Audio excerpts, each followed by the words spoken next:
What's going on, guys? It's Mayor here again with another video, and in this video we're going to cover the concept of retirement. If you clicked on this video, huge props to you. That means that you're trying to set yourself up in your future financially, so again, big props. The term retirement, depending on your age as well as your salary and how much you have saved, may be decades ahead or it may be in the very near future. Nonetheless, we will explore together in this video the different types of retirement accounts that you can utilize, that you should be aware of, and the terms IRA, 401k, traditional, and Roth. What exactly do they mean, and which ones should you choose depending on your circumstances?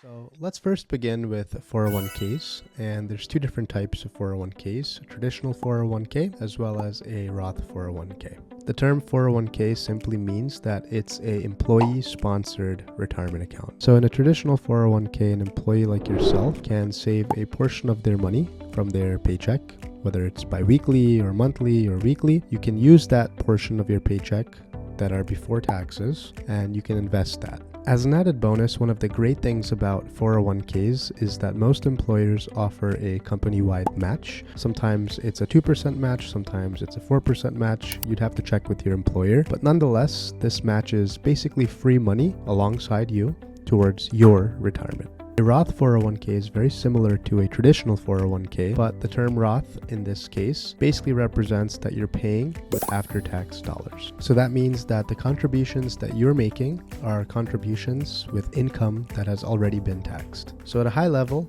both the Roth 401k and the traditional 401k are retirement savings accounts. The main difference between the two is that with a traditional 401k, you don't have to pay with taxed money now, but you have to pay taxes at retirement. And with the Roth 401k, you pay with after-taxed money now, but when you're in retirement, you don't have to pay any taxes when you withdraw the money. Now let's look at the specific granular differences between the Roth 401k and the traditional 401k. Let's start with the traditional 401k. So in the traditional 401k, the contributions, as I mentioned, are made with pre-tax dollars. In terms of any tax benefits, there's immediate tax deduction on the contributions that you're making. In terms of the withdrawals, if you take any money out, then that will be taxed as ordinary income upon the distribution. So when you take it out at retirement, you pay taxes based on your ordinary income rate. In terms of employer matching, as I mentioned, these contributions are typically eligible for employer matching, and these matching funds are also pre-tax, which is the main benefit of 401ks. In terms of the tax treatment of the employer match, the contributions and earnings on employer matches are taxed upon withdrawal, similar to your contributions. Now looking at the Roth 401k, the contributions are made with after-tax dollars. In terms of tax benefits, there's no immediate tax deduction on your contributions.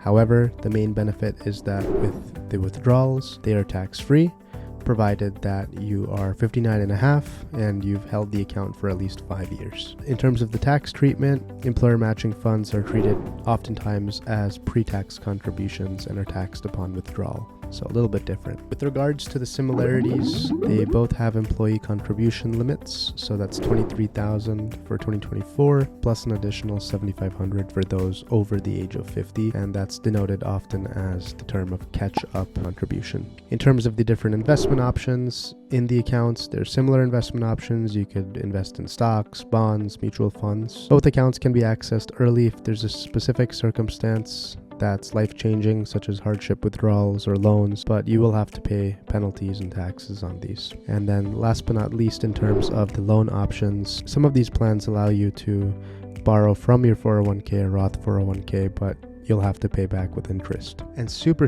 important, don't just put the money and contribute into these accounts. Make sure you're actually investing. So when you're putting the money into your account, you're funding the account. So if you're funding your account, make sure that those funds are being put in some sort of investment so it's growing and you're not just plainly contributing. And most employers usually have what they call a target date fund, which is essentially a fund based on when they expect you will retire, and it's a mixed fund with different asset classes and it's already being invested for you. But again, as a reminder, if you want to change your investments within these retirement accounts, you have the flexibility to do so. And in terms of the 401k, regardless of which option you choose, make sure at the minimum that you are contributing the minimum amount so that your employer has a match.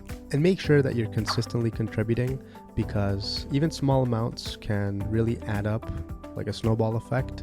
And this is due to something that we call compound interest, which I covered in another video, so please be sure to check that video out. So now let's cover IRAs, which are essentially individual retirement accounts. So these are accounts that you open by yourself and are not sponsored. And similar to 401ks, there's two types of IRAs, a traditional IRA as well as a Roth IRA. So very similar to the 401ks, a traditional IRA is made with pre-tax dollars. In terms of the tax benefits, the contributions are usually tax deductible, but it's dependent on your income, and this can lower your taxable income for the year. The withdrawals are taxed, of course, as ordinary income when they're distributed later in retirement. An interesting thing for the IRA is that your contribution limit is $7,000 for 2024, and you get an additional $1,000 if you're 50 years old or older. And in terms of income limits, there's no income limits for making any contributions. Regarding the Roth IRA, similar to the Roth 401k, it's made with after-tax dollars. In terms of tax benefits, there's no immediate tax deduction. And in terms of the withdrawals, as I mentioned, they're tax-free, but you have to be 59.5 or older, and you have to have held the account for at least 5 years. In terms of the contribution limits, you can only contribute $7,000 for 2024, with an additional $1,000 as catch-up contribution for those that are 50 years old or older. In terms of any income limits to contribute to this account, if you're a single earner, you cannot be making more than $161,000 in 2024, and if you're filing your taxes jointly, then you cannot combined be making $240K. So in terms of the similarities, there's really 5 similarities. Both Roth IRAs and traditional IRAs are individual retirement accounts that you open yourself. In terms of the contribution limits, they have the same annual contribution limits. In terms of the tax advantages, they both have tax advantages. Roth IRAs' main benefit is that you don't have any taxes in terms of the withdrawal time, but with traditional IRAs, the main benefit is that they're tax deductible now. In terms of the investment options, both Roth IRAs and traditional IRAs allow you to invest in different asset classes like stocks, bonds, mutual funds, etc. And in terms of penalty exceptions, both types of IRAs have penalty exceptions for early withdrawals, but they're under very certain circumstances, such as a first-time home purchase or a qualified education expense. At a very simple level, if you're trying to decide which IRA to open and invest in, whether it's a Roth IRA or a traditional IRA, in terms of the analysis, if you are expected to make more money as you get older and you have a lot of time ahead of you, you should invest in a Roth IRA. On the contrary, if you expect that your income will not go up over time, you don't have as much time, then invest in a traditional IRA. So 401k plans and IRA plans are super important investment vehicles because they allow for many tax benefits. In addition, they offer many different investment choices that you can make that can be taken advantage of with these tax benefits. And overall, they both offer a systematic approach to long-term savings specifically designed for retirement, as you can clearly see. A big benefit of these savings accounts are that you can still access the account even if you switch jobs and regardless of your employee status. So hopefully this video helped you understand exactly what these different retirement accounts mean and these terminologies that are often used today in the investing space. And if you have any specific questions that maybe I didn't answer, please comment down below, whether it's specific to retirement or any other finance or economics related question. And if you made it this far in the video, thank you so much for staying tuned in, and see you guys in the next video.